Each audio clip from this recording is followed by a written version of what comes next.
Chapter 8 तिया की training and makeover. अश्वत्थ तिया के होठों को ध्यान से देख रहा था। जहां उसने काटा था वहां हल्का सा जख्म था। उसने अपने अंगूठे से तिया के निचले होंठ को छुआ तो तिया के मुंह से एक आह निकली। अश्वत्थ ने तुरंत अपना अंगूठा हटा लिया। तिया उसे आंखें भर के देख रही थी। ये आदमी अच्छा है या? तिया ये सोच ही रही थी कि तभी अश्वत्थ ने उसे किस कर लिया। तिया हैरान रह गई। वो इसके लिए बिल्कुल भी तैयार नहीं थी और उसे डर था कि फिर से उसके होंठ चोट खाने वाले हैं। वो मन ही मन घबराई। शायद ये अब फिर से मेरे होठों को काटने वाले हैं। उसके दिल की धड़कन इतनी बढ़ गई थी कि अश्वत्थ को भी सुनाई दे रही थी। अश्वत्थ ने उसे और ज्यादा टाइटली पकड़ लिया और बेड पर लिटा दिया। तिया बर्फ की तरह जम गई थी। उसका दिमाग काम नहीं कर रहा था। आज तक कोई उसके इतने करीब नहीं आया था और ना ही किसी ने ऐसा कुछ किया था। हाँ, उसका फायदा उठाने की कोशिश कई लोगों ने करी थी, कामयाब कोई नहीं हो पाया था। तिया ने अश्वत्थ को देखा जो उसे किस कर रहा था। उसने उसे दूर करने की हिम्मत भी नहीं की। तभी धड़ाम से दरवाजा खुला और अभ्रम और सेल्वन बिना नॉक किए अंदर आ गए। अंदर का नजारा देखकर दोनों को अपनी भूल का एहसास हो गया था। वो दोनों बहुत शर्मिंदा होकर एक दूसरे को देखने लगे और फिर जल्दी से पीछे मुड़ गए।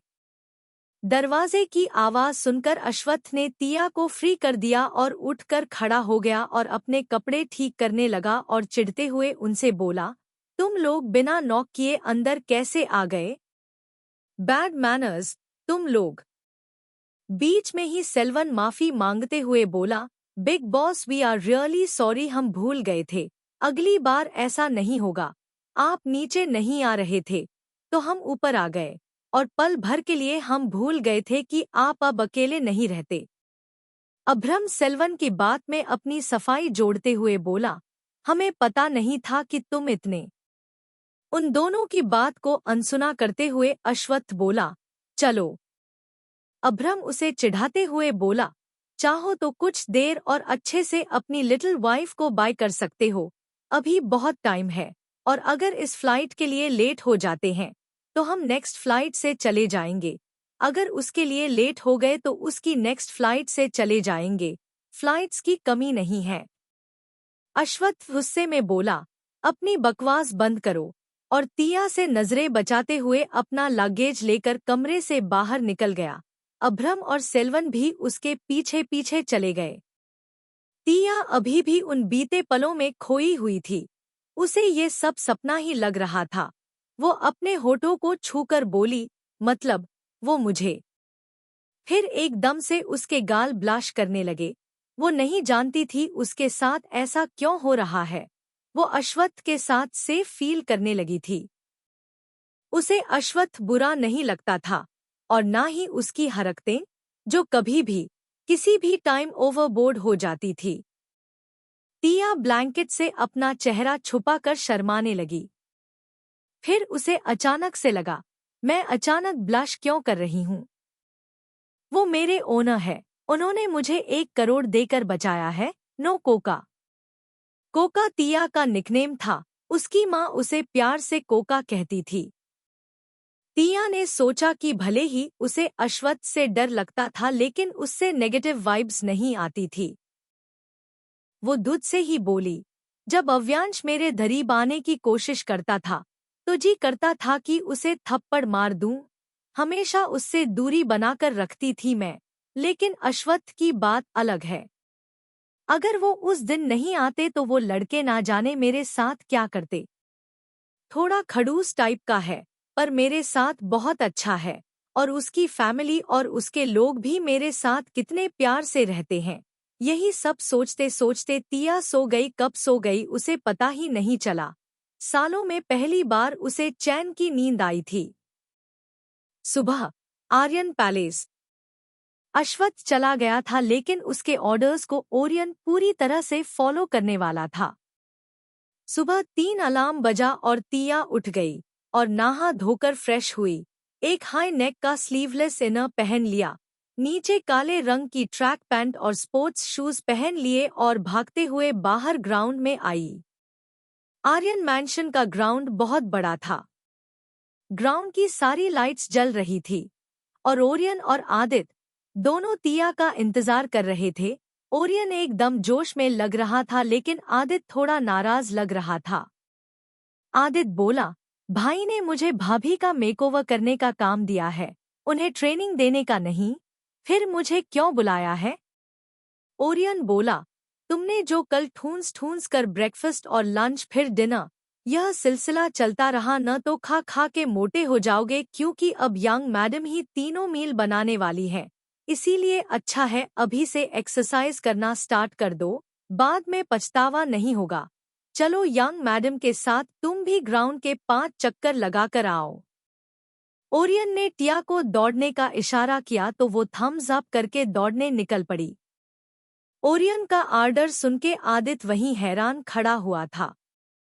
वो ओरियन से चिढ़ते हुए बोला, हे भगवान, तुम सच में बहुत बुरे हो। मैंने ऐसा क्या कर दिया जो ऐसी सजा दे रहे हो? अब खाना पीना छोड़कर उपवास रखना शुरू कर दूं? तुम लोग क्या मुझे भूखा प्यासा मरने देना चाहते हो? ये गलत बात है। ओरियन बोला, नाटक मत करो और जाओ, यंग मैडम कब की चली गई। आदित्य ने देखा और बोला, मेरी प्यारी भाभी मुझे छोड़कर चली गई, ये तो गलत हुआ, और वो भी दौड़ने निकल गया। तिया दूसरे चक्कर में ही बुरी तरह से हांफने लग गई थी। वो बड़ी मुश्किल से ओरियन के पास पहुंची और अपने घुटनों पर हाथ रखकर हांफने लगी। वहीं उसके पीछे आदित्य भी पहुंच गया। उसकी भी हालत कुछ ऐसी ही थी। ओरियन बोला, यंग मैडम अगर आप कम से कम 3 राउंड नहीं लगाएंगी तो बिग बॉस आपको पनिश करेंगे।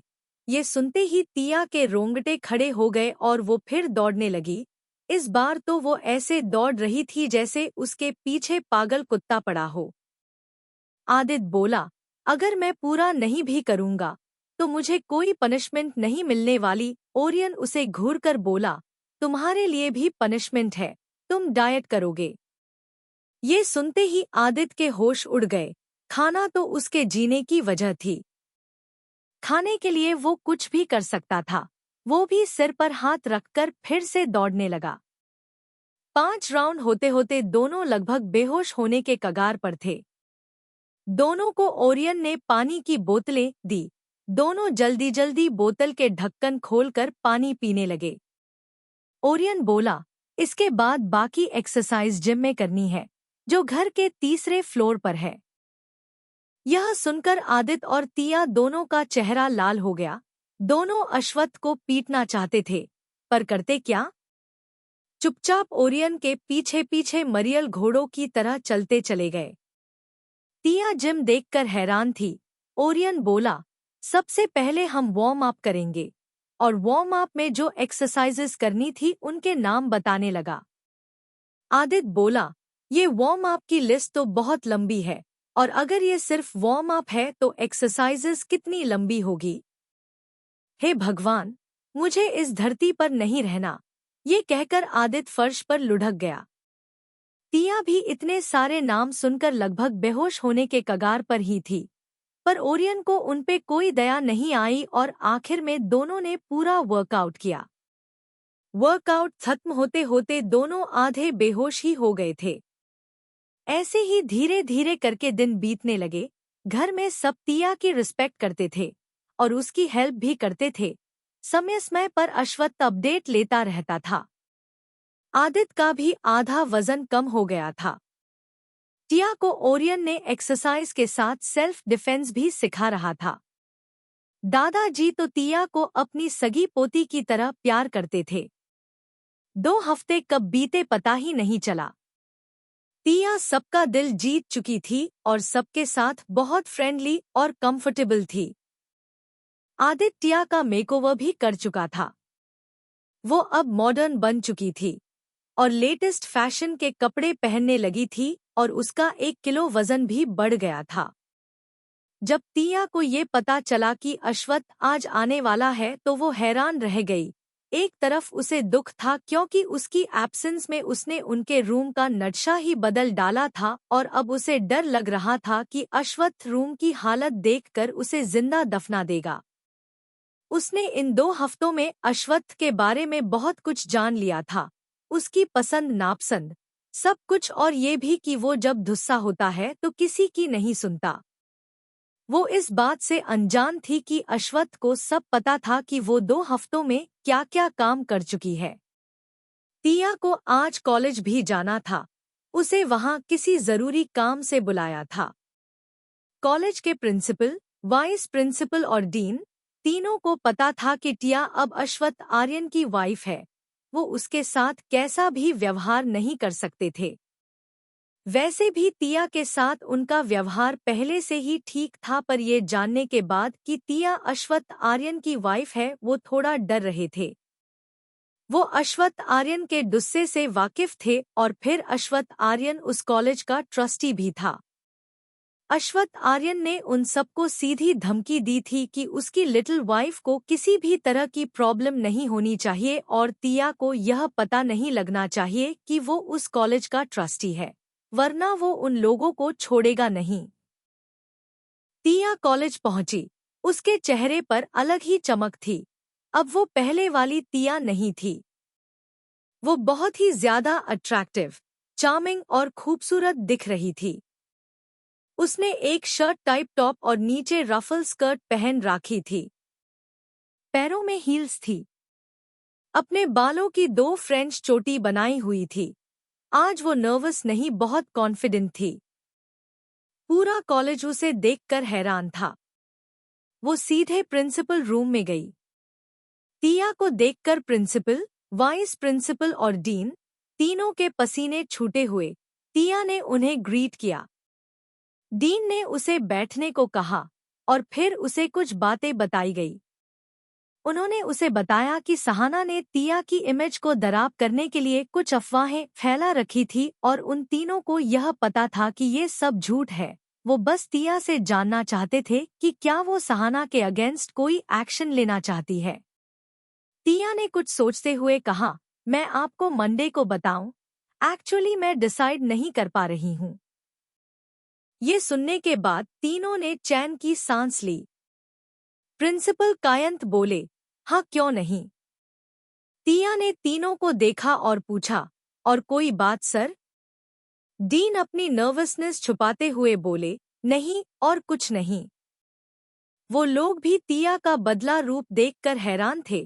पहले एकदम सिंपल रहने वाली तिया क्लासी हो गई थी और मॉडर्न भी। तिया प्रिंसिपल रूम से बाहर आई और उसने चारों तरफ देखा। उसे अब पहले की तरह डर नहीं लग रहा था। अब तो वो 2-4 लोगों को एक साथ पीट भी सकती थी, पर अश्वत्थ का डर अब भी उसे सता रहा था। वो बड़बड़ाते हुए बोली, हे भगवान, अगर सर को पता चला मैंने उनके रूम का क्या हाल बना रखा है तो वो पता नहीं क्या करेंगे। कहीं वो मुझे मार तो नहीं डालेंगे? प्लीज भगवान मुझे बचा लेना। अश्वत्थ से खुद को बचाने की प्रार्थना करते करते तिया एक लड़की से जा टकराई। उस लड़की ने उसे हैरान होकर देखा और बोली, कोका, तू कहाँ थी इतने दिनों से? वो लड़की थी ओजल, कॉलेज में तिया की बेस्ट फ्रेंड। तिया उसे देख के बहुत खुश हुई और उसके गले लग गई। ओजल भी बहुत खुश थी तिया को इतना बदला हुआ देखकर। वो बोली, wow, oh my God, you are looking gorgeous. 2 हफ्ते तक कहाँ थी यार तुम?